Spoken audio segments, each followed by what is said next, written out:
The heat pressed down, a physical weight in the dusty square.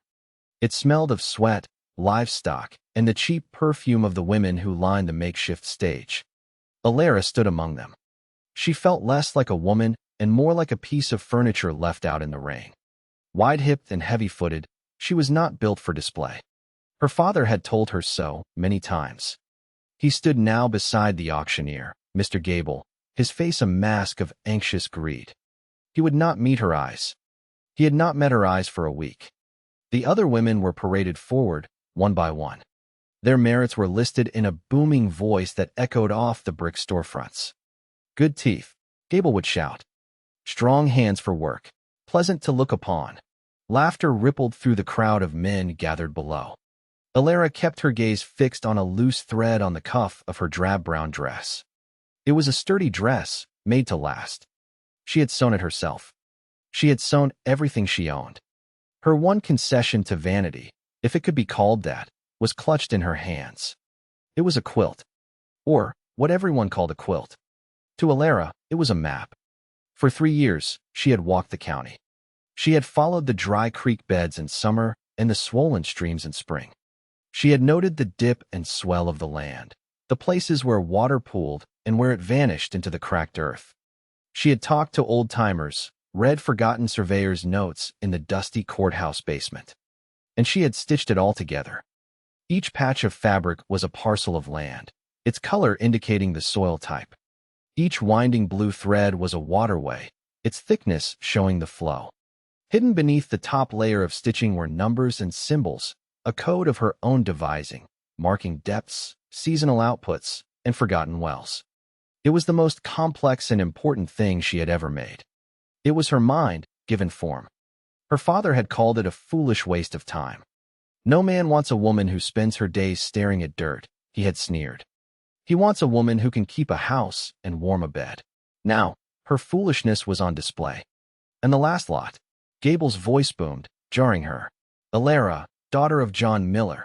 Her father gave her a rough shove forward. She stumbled, catching her balance at the edge of the stage. The quilt slipped from her grasp and unfolded partially on the dusty planks. A snicker went through the crowd. A bit broad in the beam, one man called out, to the amusement of his fellows. More plow horse than filly, another added. The laughter was a physical blow. It was the same laughter that had followed her through her school years, the same dismissal she saw in the eyes of the shopkeepers and the other women in town.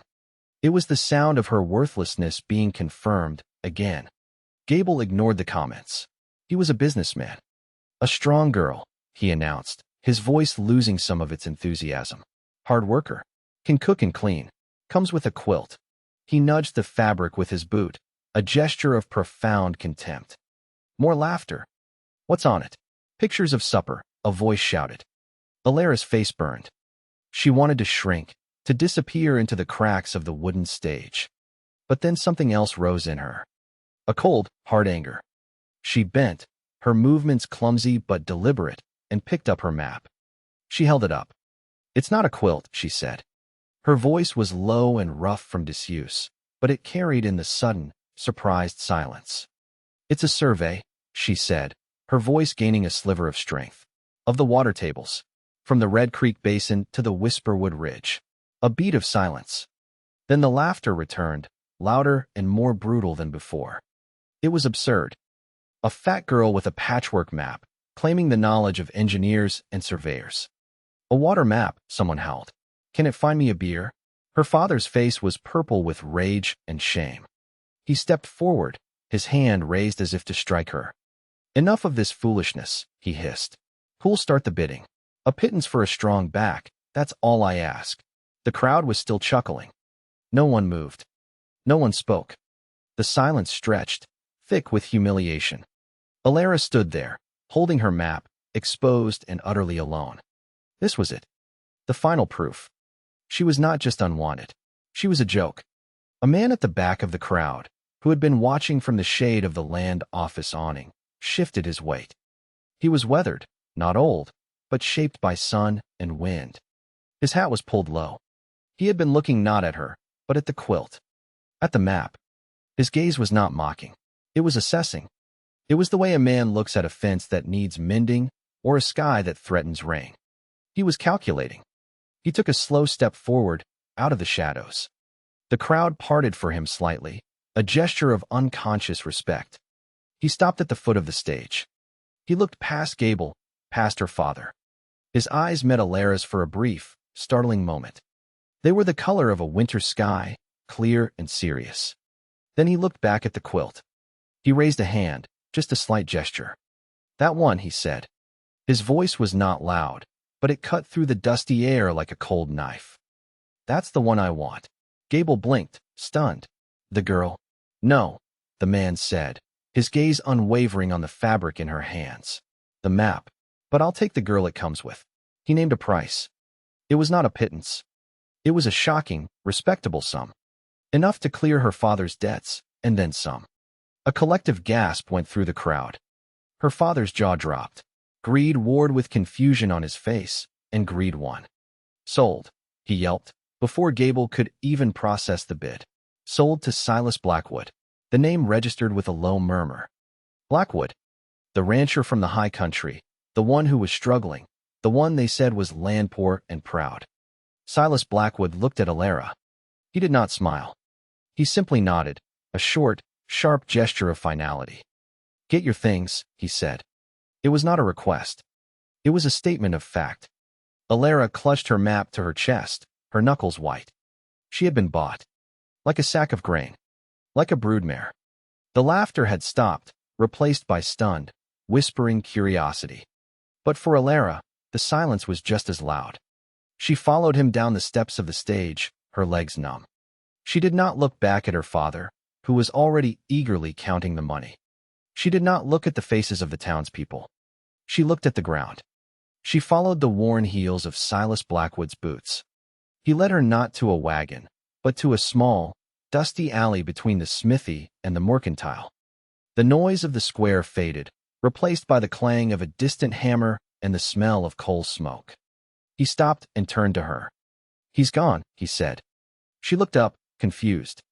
"Your father." He took the money and went to the saloon. The finality of it hit her.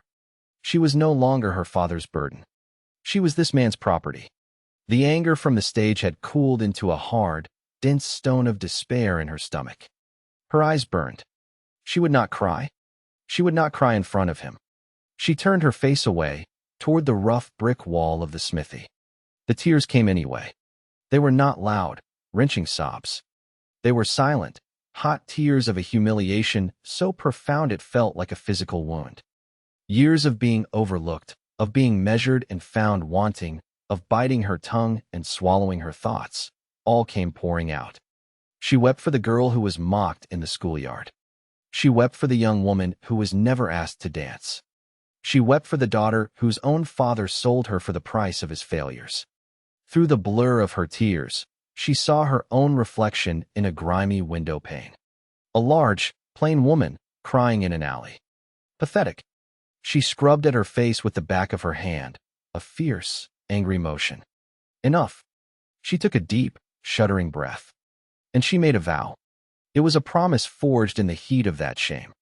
Never again. Never again would she trust anyone, especially not a man. They saw only surfaces. They saw a wide waist, a plain face, a strong back for labor. They did not see the mind that worked behind the eyes. They did not see the knowledge stitched into the quilt she still clutched like a shield. From now on, she would rely on herself. She would work. She would earn her keep, and if this Silas Blackwood was cruel, she would endure it until she could find a way to be free. But she would never, ever, let her guard down. She would be a fortress. Impenetrable. She turned back to him, her face stiff and tear-streaked, her eyes cold. He had not moved. He was just watching her, his expression unreadable. He held out a canteen. "Thirsty," he said. It was a statement, not a question. She stared at the canteen, suspicious. He did not push it toward her. He just held it. Slowly, cautiously, she took it. The metal was cool against her hot skin. She drank. The water was clean and cold, and it tasted of the earth. It was the first kindness she had been shown all day. It felt like a trick. Chug. He did not speak as they left the town behind. He walked beside his horse, leading it by the reins, and she walked beside him. The silence was a vast, empty space between them. Alara filled it with observation. His boots were old but well-oiled, the soles worn evenly. His hands, wrapped around the leather reins, were calloused and competent. He moved with an unhurried economy, no wasted motion. He did not try to make conversation. He did not look at her in that assessing way men did, the quick up-and-down glance that measured and dismissed. He seemed, in fact, to be barely aware of her presence. This was both a relief and an insult. After an hour of walking, as the sun began to dip toward the jagged peaks of the western mountains, he finally spoke. That was not a purchase. His voice startled her. She looked at him, her suspicion a shield. It looked like one to me. Your father was in debt to Marcus Thorne, he said, his eyes on the horizon. Thorne was going to take you as payment. I made a better offer. Marcus Thorne. The name was familiar. A man who owned half the town, who smiled with too many teeth, and whose generosity always came with strings. A worse fate. She did not want to believe him. Belief was a weakness she had just vowed to discard. Why? She asked, her voice flat. Why would you do that? He was silent for a long time, so long she thought he would not answer. Thorn is a poison, he said finally, and I had a use for that map. The map. Not her. The confirmation should have been bitter, but instead, a strange, sharp curiosity pierced through her despair. He had seen it. He had looked at her life's work, the thing everyone else had mocked, and he had seen its value. It's not for sale, she said, clutching it tighter. I'm not buying it, he replied without looking at her. I'm hiring it. And you? They walked on. The arrangement was becoming clearer and stranger. My ranch is at the head of the valley, he said as the landscape began to change, the flat plains giving way to rolling hills and stony outcrops. The creek's been running low for 3 seasons. Lower than it should. He stopped and pointed. The springs that feed it start up there, on my land. But the flow is weak. Alara looked where he was pointing. She knew this area. It was on the far edge of her map. The county surveyor said it's a drought, he continued. But it doesn't feel like a drought. It feels like a blockage. A diversion. He turned to her then, and for the first time, his gaze was fully on her. When you held up that map, he said slowly, I saw the way you stitched the watercourse for Willow Creek. You stitched it running deeper on the north side of the ridge. The surveyor's maps have it running south. She stared at him. The surveyor is wrong, she said, the words coming out before she could stop them. The bedrock shifts there. The water found a new channel, an older one, 12 years ago after the big flood. The old maps are wrong. The new maps just copied the old ones. He nodded slowly. He did not question her. He did not laugh. He just nodded, as if she had confirmed a fact he already suspected. That's what I thought, he said. They reached the ranch as dusk was settling, painting the sky in shades of bruised purple and faded orange. It was not a grand place. The main house was a sturdy but weary-looking structure of timber and stone, its porch sagging slightly on one end. The barn was large, but it needed a new coat of paint. Fences were mended in some places and leaning in others. It was a place holding on by its fingernails. A man came out of the barn as they approached. He was older, grizzled, with a leathery face and shrewd, narrowed eyes. He looked at Alara, a long, slow look that took in her dusty dress and the bundle in her arms. Then he looked at Silas, one eyebrow raised in a silent question. This is Alara Miller, Silas said. She'll be working here. Jedediah, this is my foreman, Jed. The foreman, Jed, grunted. It was a sound that conveyed a world of skepticism. She'll be staying in the spare room, Silas continued, ignoring the grunt. Get one of the boys to bring her things from the wagon. He gestured to a supply wagon they had met on the road, driven by a young hand who had stared at Alara with wide, curious eyes. There's only one bag, Alara said quietly. Silas nodded. He led her to the house. The inside was like the outside, sturdy, functional, but neglected. A layer of dust covered most surfaces. Dishes were piled by the sink. The air was stale. It was a house without a woman's touch, as the townspeople would say. To Alara, it was a house without order. He led her to a small room at the back of the house. It was sparse, containing only a narrow bed, a small dresser, and a washstand. But the window looked out over the valley, and the door had a key in the lock. He placed the key on the dresser. "This is your room," he said. "The lock is for your privacy. No one will enter without your permission." He turned to leave, then paused in the doorway. "You'll be paid a fair wage for your work. You are free to leave at any time. All I ask is that you look at the water problem." He was laying out the terms. A room with a lock. Wages. The freedom to leave. It was not ownership. It was a contract. Her vow of distrust felt the strain. "Why?" she asked again, the word blunt. He looked at her, his face shadowed in the dim light. "Because competence is rare," he said, "and I value it." He started to close the door. "One more thing," he said, his voice low. She braced herself.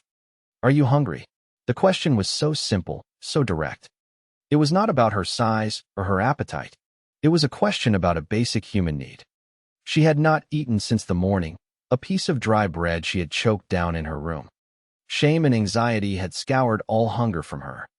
But now, the question made her realize she was ravenous. She could only nod, a small, jerky movement. "There's stew on the stove," he said. "Eat as much as you like.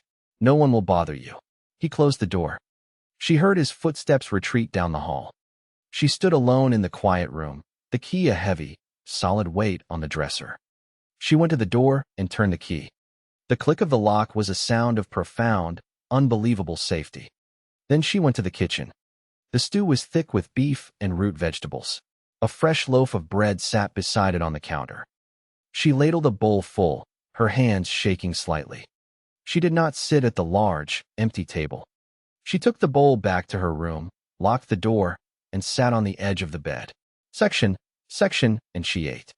She ate without fear of judgment. She ate without anyone watching, without anyone commenting on her portion size. The stew was hot and nourishing. The bread was dense and real. It was the best meal she had ever had. When she was finished, she did not cry. A single, hot tear traced a path through the dust on her cheek, but it was not a tear of sorrow. It was something else entirely. Something that felt dangerously like hope. Cha. Alara woke before the sun. It was a habit born of a lifetime of wanting to be unseen. The house was silent. She dressed quietly and crept into the kitchen. The mess from the night before, from weeks before, offended her sense of order. Work was a language she understood. She started with the dishes. She heated water on the big iron stove, found a block of lye soap, and began to scrub. Section, the repetitive motion was calming. She cleaned the sink, then the counters, then the floor. She did not do it for thanks. She did it because chaos was a kind of weakness, and she could not abide it. By the time the first rays of sun slanted through the grimy kitchen window, the room was transformed. It was clean. It was orderly. She had just finished wiping down the table when the back door opened and Jed, the foreman, came in. He stopped dead in the doorway, his eyes widening almost imperceptibly. He looked around the kitchen, at the gleaming counters, the clean floor. He looked at the pot of coffee she had set to brewing. He looked at her. Then he let out another one of his signature grunts. "Huh," he said. It was, Alara would come to learn, the highest form of praise he was capable of offering. He poured himself a cup of coffee, took a sip, and gave a second, more satisfied huh. He left without another word. Silas came in next, followed by two young ranch hands whose faces were a mixture of awe and suspicion. Silas stopped, just as Jed had. He surveyed the room slowly. His gaze was not surprised, but confirming. He looked at the clean space, the organized pantry she had already started on, the fresh coffee. His eyes met hers. "Breakfast was good," he said, though no breakfast had been served. Alara understood. He was acknowledging the work. He was thanking her. It was a significant emotional breakthrough, disguised as a simple statement. The two young hands, Billy and Tom, ate the bread and cold meat she laid out, stealing glances at her as if she were a strange creature from another land. She ignored them. She had work to do. For the next week, she imposed her will on the house. She scrubbed and swept and organized. She mended clothes. She cooked meals that were simple, hearty, and on time. She learned the rhythms of the ranch. The pre-dawn departure of the hands. The quiet intensity of Silas as he pored over papers late into the night. The pervasive, low-grade anxiety that clung to the place like dust. The ranch was bleeding. She could see it in the worn-out equipment, the delayed repairs, the careful rationing of supplies. But she did not speak of it. She focused on her sphere. On the 10th day, the pump for the main house well broke. It was not a small problem. It was the only source of water for the house and the small vegetable garden. Jed and the boys spent the morning wrestling with it. There was a great deal of cursing and banging of metal. Alara watched from the kitchen window while she kneaded bread. She could hear their frustration. "The main gear is stripped," Tom announced, his voice full of youthful despair. "We'll have to send for a new one from town," Billy said. "Take a week, at least. A week without water to the house." Jed growled. "Unacceptable." Silas was there, his sleeves rolled up, his hands covered in grease. He was looking at the pump's complex inner workings with a deep, frustrated frown. He was a man who understood horses and land. He did not understand machines. Alara finished her bread, covered it, and set it to rise. She wiped her hands on her apron and walked out the back door. The four men turned as she approached. Their expressions ranged from Jed's weary impatience to the boy's outright disbelief. "Ma'am, this is men's work," Billy started, puffing his chest out slightly. Silas silenced him with a look. He turned his assessing gaze on Alara. "You know something," he said. Again, a statement, not a question. She knelt by the dismantled pump. The grease and dirt did not bother her. She had spent her childhood in her uncle's workshop, the only place she had ever felt competent. He was a clockmaker. He valued precision. She pointed to a small, grimy cog near the base. "The main gear isn't stripped," she said, her voice quiet but clear. "It's fine. The problem is here. The transfer pin has sheared off. The gear is spinning freely, but it's not engaging the lift rod." The men stared at the pump. Then they stared at her. "The pin's gone," Jed said, peering closer. "She's right. But it's sheared clean off," Silas said. "We can't fix that. We still need a new part." "No," Alara said. She stood up and walked to the scrap heap behind the barn, a place she had cataloged in her mind during her first days there. She rummaged for a moment and returned with a discarded axle bolt from an old wagon wheel. It was too thick. "Jedediah," she said, looking at the foreman. "Your forge. Can you heat this and draw it out? To the thickness of my little finger?" Jed stared at her, then at the bolt, then back at her. A slow grin spread across his leathery face. It was a terrifying sight. "Well, I'll be," he breathed. He took the bolt without another word and strode toward his smithy. The clang of his hammer began a few minutes later. An hour later, they had a new, hand-forged pin. It fit perfectly. Silas reassembled the pump, following Alara's quiet directions. He primed it, and with a groan and a shudder, the pump handle moved. Water, clean and clear, gushed from the spout. Billy and Tom whooped with delight. Jed stood by his smithy, wiping his hands on a rag, a look of profound respect on his face. Silas looked at the flowing water. Then he looked at Alara. The dust, the grease, the mockery of the auction square, it all fell away. In that moment, she was not the fat girl, the unwanted burden. She was the woman who had brought the water back. He saw her, really saw her. That night, after the dishes were done and the house was quiet, he found her on the porch. She was sitting on the steps, her map spread across her lap under the moonlight. He did not speak for a long time. He just stood in the doorway, watching her trace the lines with her finger. Finally, he came out and sat on the top step, a few feet away. "Thank you," he said. She nodded, not looking up from her map.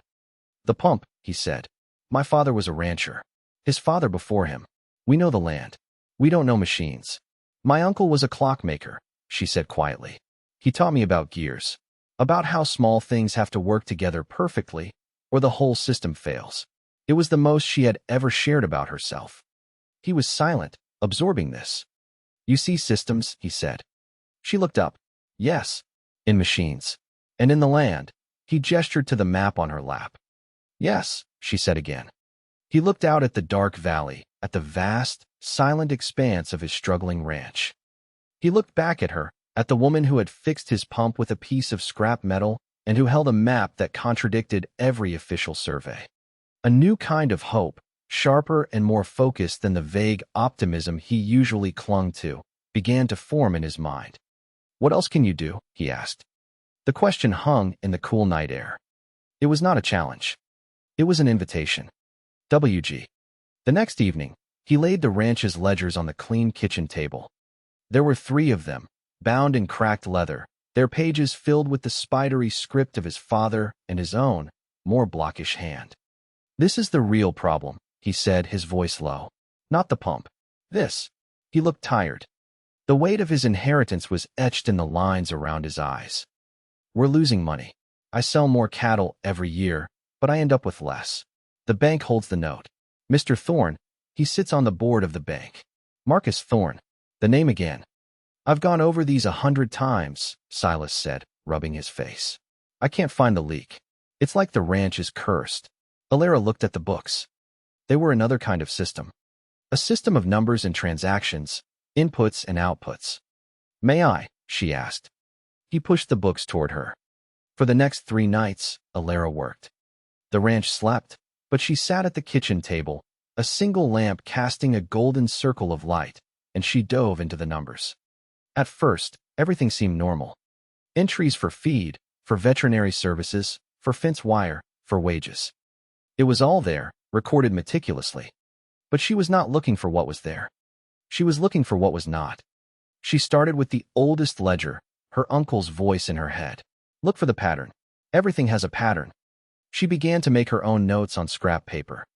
She cross-referenced sales dockets with feed purchases. She compared calving numbers to veterinary bills. Slowly, a shadow began to emerge from the columns of figures. It was a subtle thing. A bill for fence wire for the north pasture, but no corresponding work order for the hands. A purchase of winter feed in a year with a mild winter and plentiful grazing. Small things. Things a man overwhelmed by the big picture would easily miss. On the 4th night, she found it. It was a recurring entry, once or twice a year, for the past 5 years. Water rights access fee, Whisperwood Ridge. The payments were substantial, and they were all countersigned by a single name. M. Thorne. She took out her map, her quilt. She spread it on the table next to the ledgers. Whisperwood Ridge. It was the high ground that separated Silas's land from the next valley. According to her map and her own 2 feet, all the springs and headwaters for Silas's creek originated on this side of the ridge. On Blackwood land. There were no water rights to be paid for. The water was his. She followed the thread of the lie back through the ledgers. The payments had started small, 5 years ago. They had increased every year. The same year the payments started, Silas's father had taken ill. Silas had taken over the running of the ranch, trusting the arrangements his father had in place. Trusting the advice of his father's friend and banker, Marcus Thorne. It was a slow, deliberate bleeding. A fraud so simple and so patient that it was almost brilliant. The kitchen door opened. Silas stood there, watching her. She looked up from the books, her face grim in the lamplight. "It's not a curse," she said. "It's a theft." She explained it to him, her finger tracing the false entries in the ledger, then moving to the corresponding locations on her map. She showed him the lie, written in ink and stitched in thread.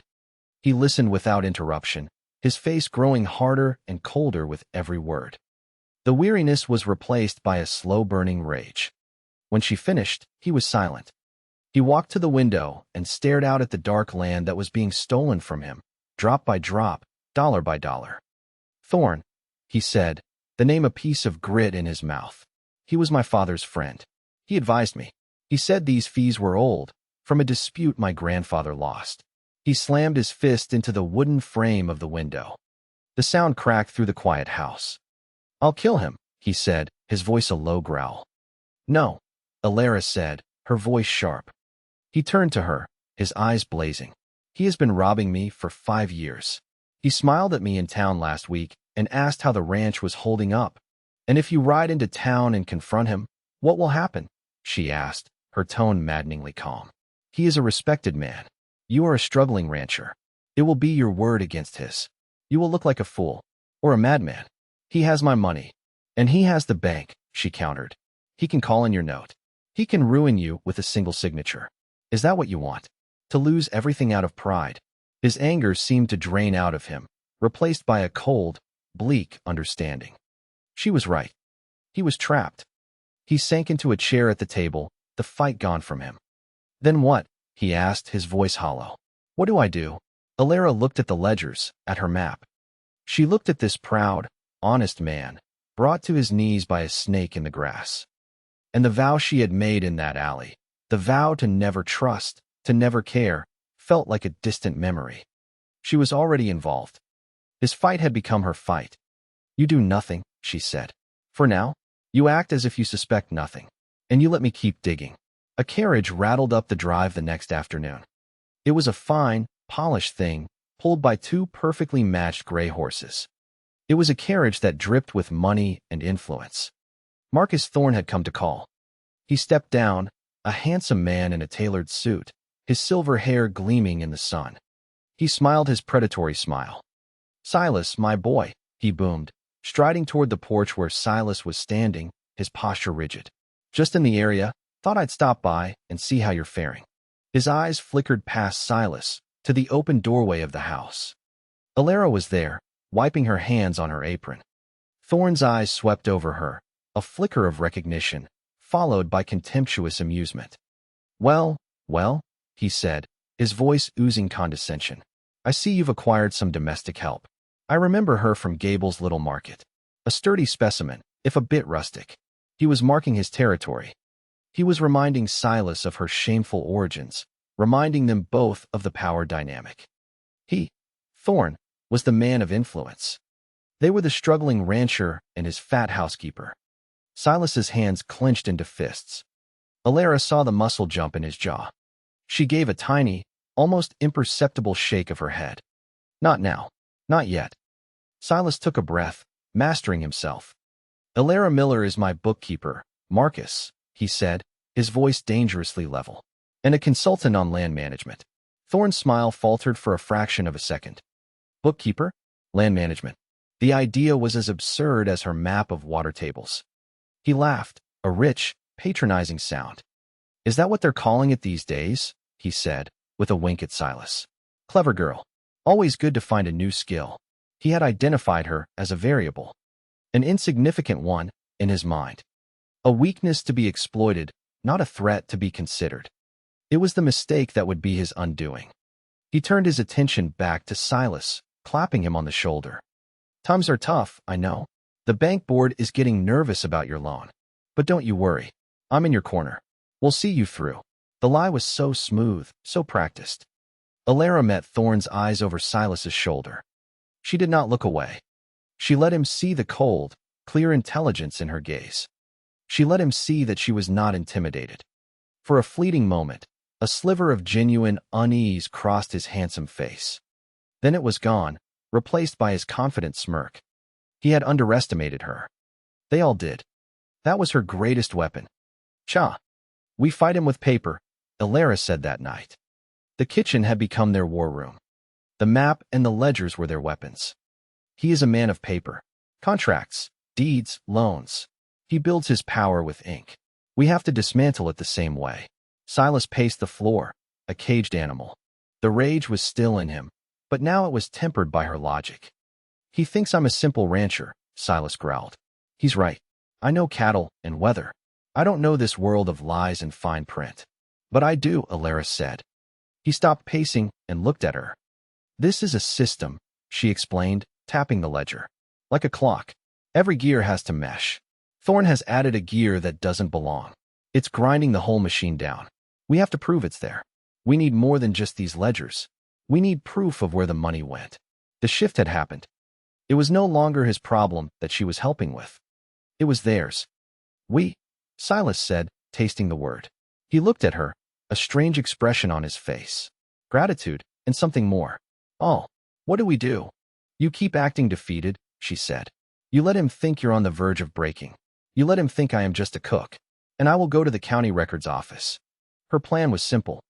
She would copy every deed, every land sale, every water claim filed in the last 10 years that bore Marcus Thorne's name.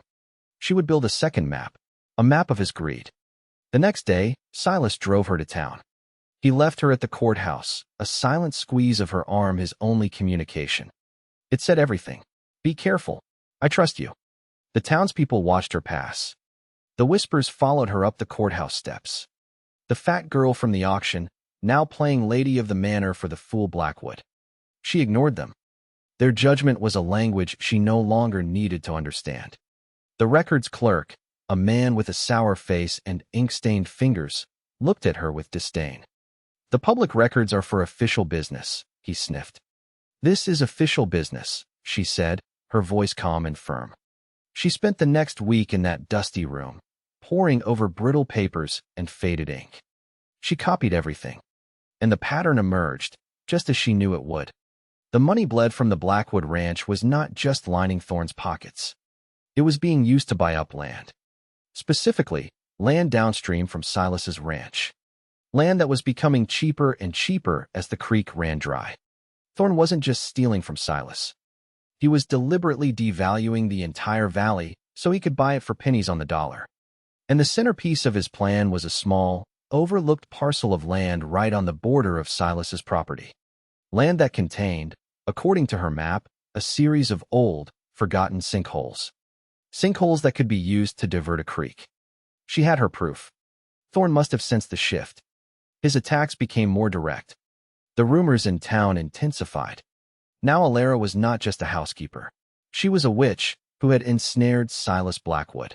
She was a conniving fortune hunter. Jed came back from a trip to town, his face like a thundercloud. They're saying you're bleeding him dry, he told Silas, his voice tight with fury. That she's the reason you're failing. Thorne was twisting the truth, using Alara as the public face of Silas's ruin. Then, the sabotage started. A section of fence along the main road was cut, letting a dozen head of cattle wander onto the county thoroughfare. It took a full day to round them up. A week later, one of the northern wells was fouled. Someone had dumped a barrel of oil into it, ruining it for months. The young hands, Billy and Tom, who had come to respect Alara for her competence and her quiet kindness, were now her staunchest defenders. It's Thorne, Billy muttered, his young face grim. It has to be. The pressure was immense. Alara felt it every time she went into the pantry and saw the dwindling supplies. She heard it in the strained silence at the dinner table. She saw it in Silas's face. But the worst blow came from an unexpected source. She had gone to the mercantile to buy flour. The store was crowded. She heard two women talking by the bolt goods, their voices low but carrying. It's a shame about Silas Blackwood, one said. He was such a proud man. Pride can't save him now, the other replied. Not with that woman latched onto him. My husband says Thorne offered to buy him out, give him a fair price, but he refused. All because of her. She's dragging him down with her.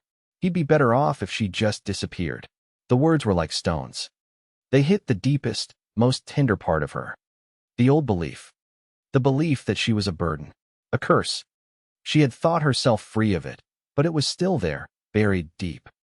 Thorne's poison had found its mark. She was the problem. She was the reason for the cut fences, the poisoned well, the whispers. She was the reason Silas was losing. If she were gone, Thorne would have no one to aim his rumors at. If she were gone, maybe he would ease the pressure. Maybe Silas could save his ranch. The logic was flawed, she knew it in her head. But her heart, bruised and battered by a lifetime of shame, believed it. She left the flour on the counter and walked out of the store. She went back to the ranch, her mind made up. She would leave. She would disappear. It was the only way to save him. She packed her single bag. She folded her map and placed it on the clean sheets of her bed. He could use it without her. She wrote a short note. Thank you. I am sorry. She was just about to slip out the back door when a cry went up from the direction of the barn. A cry of panic. Fire. She ran outside. Flames were leaping from the hayloft of the main barn. Thick, black smoke poured into the twilight sky. It was not an accident. This was Thorne's final move.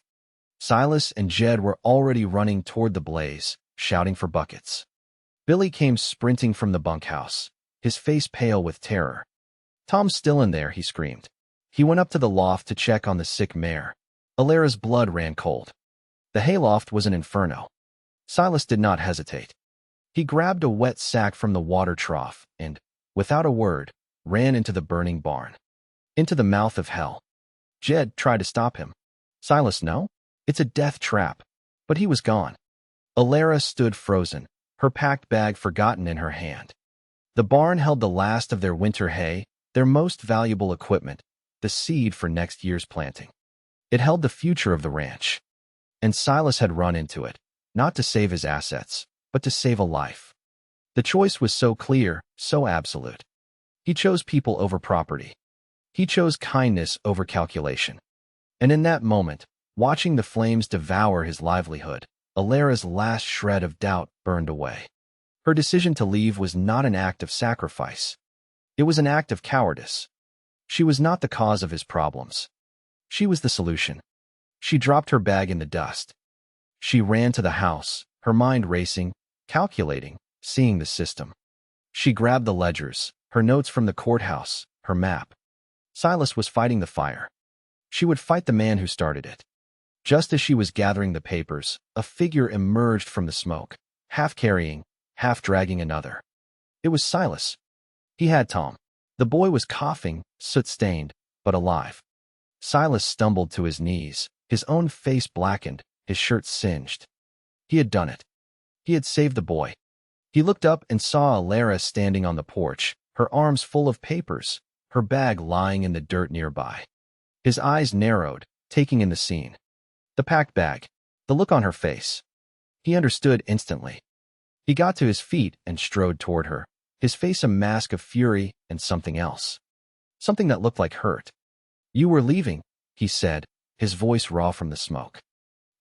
She started, but the words failed her. You were running away, he accused. I thought it would help you, she cried, the words torn from her. They're saying I'm the reason you're failing. I thought if I was gone. You thought wrong. He cut her off, his voice ringing with a power she had never heard before. He was in front of her now, his presence overwhelming. Do you have any idea what you are? He demanded, his voice low and fierce. You are the first person in 5 years to see the truth. You are the woman who brought water back to this house with a piece of scrap iron. You are the only thing holding this ranch together. You are not the reason I am failing. You are the only reason I still have a chance to win. He gestured toward the burning barn, a monument to their near ruin. That is a building. It can be rebuilt. But you are indispensable. He reached out and his hand closed over hers, his grip surprisingly gentle. I have been defending you, he said, his voice softer now. In town, to anyone who will listen. I told them you were the smartest person I had ever met. I told them you were going to save this ranch. He looked at her, his winter sky eyes burning with an intensity that stripped her bare. Don't you dare prove me a liar by running away. The fire roared behind him, but Alara did not see it. She saw only him. And she made a new vow. Not of distrust, but of loyalty. I'm not running, she said, her voice steady. I'm fighting. The barn burned to the ground. It was a total loss. The next morning, the smoldering ruins were a black scar on the land. The air smelled of ash and defeat. Silas stood with Jed, surveying the damage. His face was grim, but the despair from before was gone. It had been replaced by a hard, cold resolve. By noon, the county sheriff arrived, along with a man from the bank. The banker, a nervous man named Peters, refused to meet Silas's eye. Silas, the sheriff began, taking off his hat. This is a terrible thing. But the bank, with this loss, they have to call in the note. They're foreclosing. It was the final blow. Or it was meant to be. On what grounds? Silas asked, his voice calm. The loan agreement, Peters stammered, pulling out a sheaf of papers. Clause 7. Devaluation of assets. The loss of the main barn. The fire was arson, Silas stated. The sheriff shifted uncomfortably. You can't prove that. And the foreclosure hearing? Silas asked. Tomorrow morning, Peters said quickly. Town hall. It's just a formality, I'm afraid. Mr. Thorne has already put in an offer to the bank to assume the debt and the property. It was all laid out. The theft, the sabotage, the fire, the foreclosure. A neat, tidy plan to seize the Blackwood Ranch. We will be there, Silas said. The sheriff and the banker left, clearly relieved to be gone. Jed turned to Silas, his face etched with worry. It's over, son. He's won. No, a voice said from the porch. It was Alara. She stood there, not with papers in her arms, but with a quiet, unshakable confidence. It's not over, she said. It's just beginning. The town hall was packed. The entire town had turned out for the spectacle. It was the same crowd from the auction square. The same faces, hungry for drama. They were there to see the final, public humiliation of the proud Silas Blackwood. Marcus Thorne sat at a table at the front of the room, next to his lawyer and the banker, Peters. He looked confident, magnanimous. A pillar of the community, stepping in to clean up a mess. He nodded sympathetically to Silas as he and Alara entered. Silas ignored him. He and Alara took their seats at a small, plain table opposite Thorne. They looked like what they were, a ruined rancher and his housekeeper. The hearing began. The bank's lawyer laid out the case. The loan, the default, the fire, the foreclosure. It was clinical and brutal. When he finished, the chairman of the county board, a man firmly in Thorne's pocket, looked at Silas. Mr. Blackwood, do you have anything to say in your defense? He asked, his tone suggesting the question was a mere formality. I do, Silas said, his voice ringing through the hall. Or rather, my bookkeeper does. He gestured to Alara. A murmur went through the crowd. The fat girl? What could she have to say? Thorne smirked, a look of indulgent pity on his face. Alara stood up. She did not have a stack of papers. She had her quilt, her map. She walked to the front of the room and pinned it to a display board. The room filled with snickers and confused whispers. The quilt again. This is my evidence, she said, her voice clear and strong. She began to speak. She did not speak of arson or sabotage. She spoke of water. She explained the geology of the valley, the true course of the creek, the location of the springs on Blackwood land. Her language was precise, factual, irrefutable.